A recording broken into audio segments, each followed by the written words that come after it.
Welcome back, everybody. We're diving into a truly fascinating case today from 1937. Oh, yeah. This one's a good one. It's the Charles Ross kidnapping, and it's going to take us back to the time of, gangsters and fedoras and a fledgling FBI, Right. just finding its feet. Yeah. And this is a case that really thrusts the Bureau into the national spotlight. It really did. Yeah. And what's interesting about this is that this isn't like your typical kidnapping. No. We think of the Lindbergh baby. We think of, Yeah. a young woman being taken. Right. Our victim here, Charles S. Ross, was a 72-year-old retired president of a greeting card company. Yeah, that's right. And, we've got some incredible sources on this case. We've got newspaper clippings from the time. We've got FBI files. We've even got Seidlin's confession. Oh. It's all here. And what's fascinating is how this case, even though it took place almost a century ago, it set the precedent for how the FBI handles these high-profile kidnappings. Even today, Right. it's just a wild ride of twists and turns. I mean, you've got a seemingly simple abduction that escalates into a nationwide manhunt. We've got double murder. We've got buried treasure. You name it. It's in here. Okay. So let's unpack this. Charles S. Ross, our victim, as I said, very unusual target for a kidnapping. Yes. He's a retired businessman. He's enjoying his golden years. Right. Why him? Right. That's one of the big questions. Yeah. Was he targeted? Right. Was it just a crime of opportunity? Right. The sources don't give us a definitive answer. Yeah. But it's something to keep in mind as we kind of delve deeper into the details. Okay. So the story begins on a late September evening. Okay.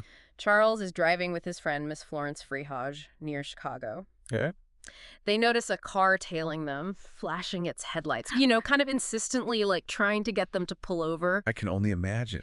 You're driving along, minding your business, and suddenly this car is behind you like, what's going on? Yeah, very creepy. Very Hitchcockian. So Charles, obviously a little spooked, pulls over, thinking, okay, I'll let this car pass. Right. But here's where it takes a turn. The car doesn't pass, it blocks them in. Two men jump out. One of them, John Henry Seidland, he's waving a revolver. Oh, wow. They force their way into the car, shove Charles into their vehicle, and they speed off into the night. Oh, my gosh. What happened to Miss Freehage? Did they harm her? No. They left her unharmed, but not before asking her a very telling question. Okay. Seidland turned to her and said, "How much can he give us? $500,000, $250,000? Wow. So they were aiming high right from the start. It's almost like they hadn't really thought this through, Like their expectations were completely detached from reality. Yeah, a little naive. It definitely speaks to a level of greed, a lack of really understanding the situation. Yeah. So with Charles in tow, they hightail it to this prearranged hideout in the woods of Minnesota. Okay. And then the ransom letters started arriving. Not just one, a whole series of them. Okay. Each one more elaborate than the last. And this is really where the story, I think, starts to get interesting. Right. Because this is where we start to kind of see Seidlin's personality emerge. He dictates these letters, but Charles is forced to actually write them.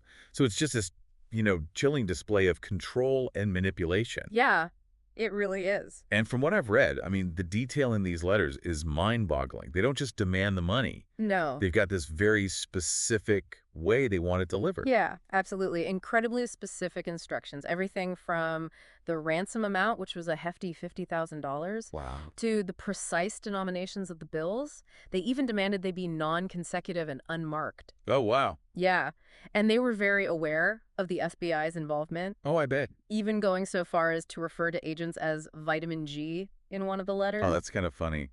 But also a little scary because they're like, we know you're watching. Yeah, definitely trying to outsmart the authorities, stay one step ahead. Yeah. But this meticulous planning also says a lot about Seidland, What kind of person was he? Yeah, it reveals a very calculating mind. Yeah. Someone who enjoys, the challenge of outwitting the authorities. Right. And in fact, the fourth ransom letter laid out this incredibly elaborate scheme for the ransom drop. There. They demanded that the money be delivered by a motorcycle rider, Oh, wow. following a specific route and schedule. Oh, my gosh. That's like straight out of a movie.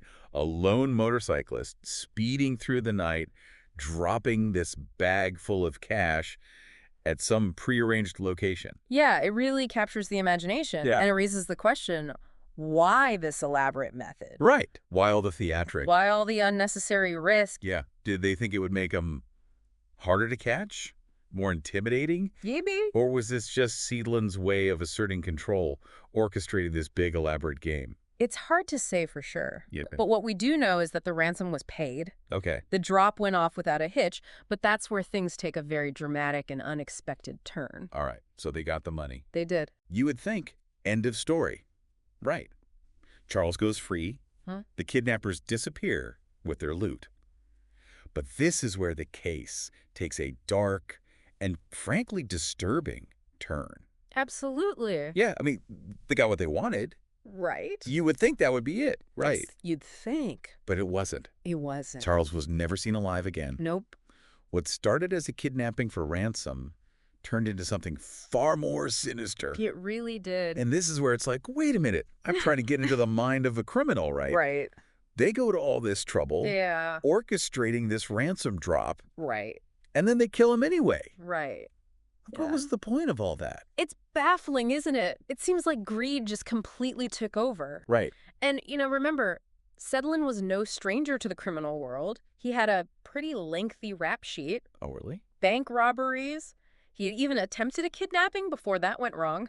Oh, wow. So this wasn't some amateur operation gone wrong. Right. So what exactly happened? I mean, did they panic? Did something go sideways? What did the sources say? Well, according to Seidlin's confession, he and his accomplice, James Atwood Gray, took Charles to a second hideout, this time in Wisconsin.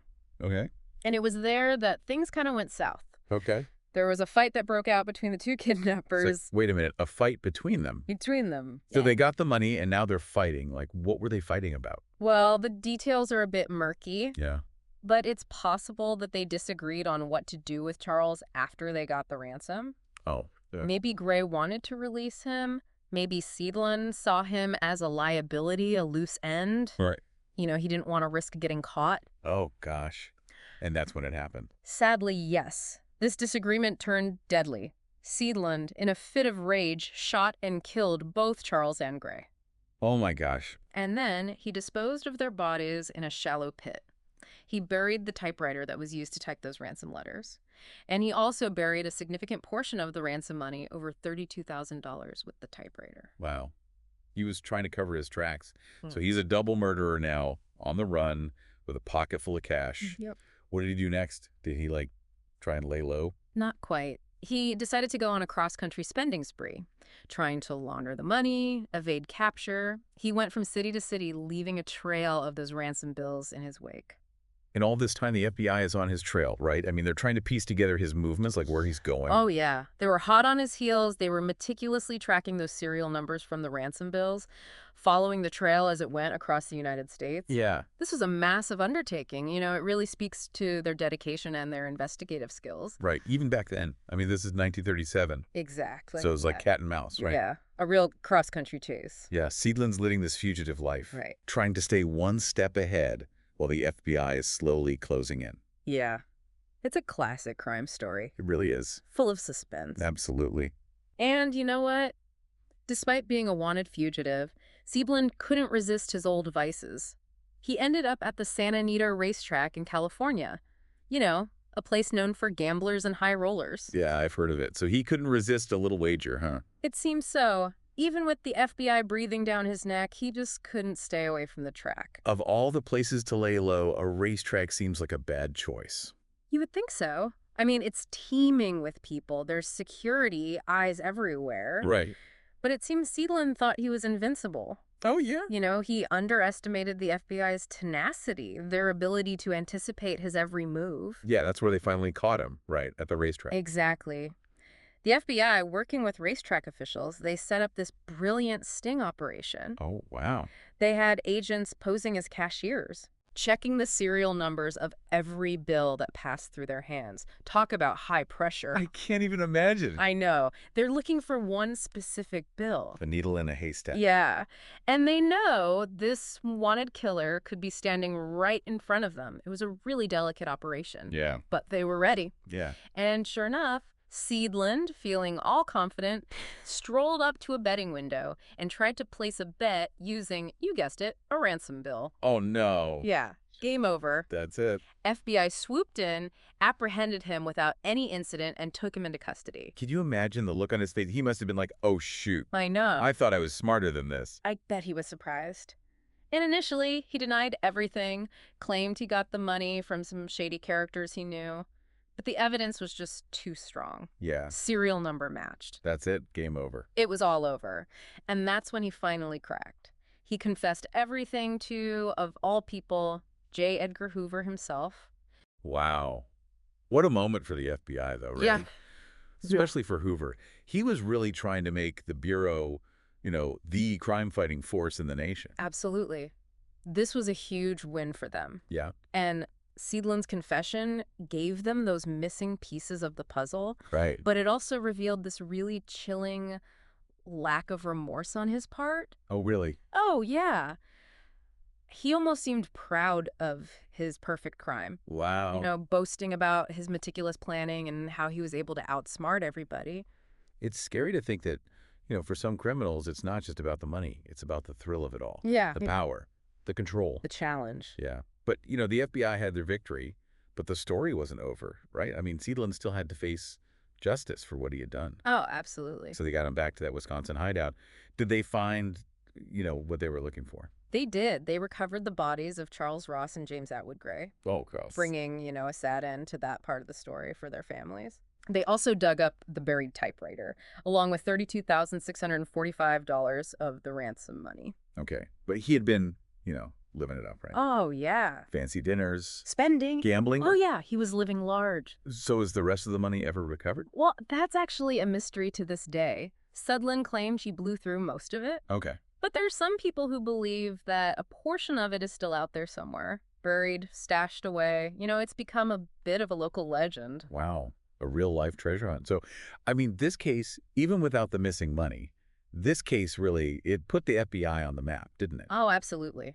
It became a landmark case for the Bureau. Mm. It showed their ability to handle a complex investigation across state lines and ultimately bring, a really ruthless criminal to justice. Yeah, and it all started with that, seemingly random roadside abduction. Right. It's kind of a reminder that even the most ordinary day can take a very dark turn.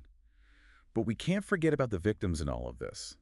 For Charles Ross and James Atwood Gray, this wasn't just a case, This was their lives. Exactly. It's so easy to get caught up in the, thrilling parts of this story.